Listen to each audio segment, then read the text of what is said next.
మహబూబ్ నగర్ జిల్లా వ్యాప్తంగా drugs control అధికారులు జరిపినటువంటి దాడుల్లో పెద్ద ఎత్తున అక్రమంగా నిల్వ చేసిన మందులను అధికారులు కనుగొన్నారు.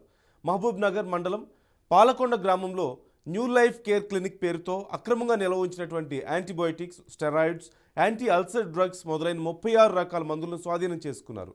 వీటి విలువ సుమారుగా 95,000 రూపాయలు ఉంటుందంటూ, అర్హత లేని వ్యక్తులు మందులు విక్రయిస్తే కఠిన చర్యలు తప్పవంటూ జిల్లా డ్రగ్స్ కంట్రోల్ అధికారులు హెచ్చరించారు.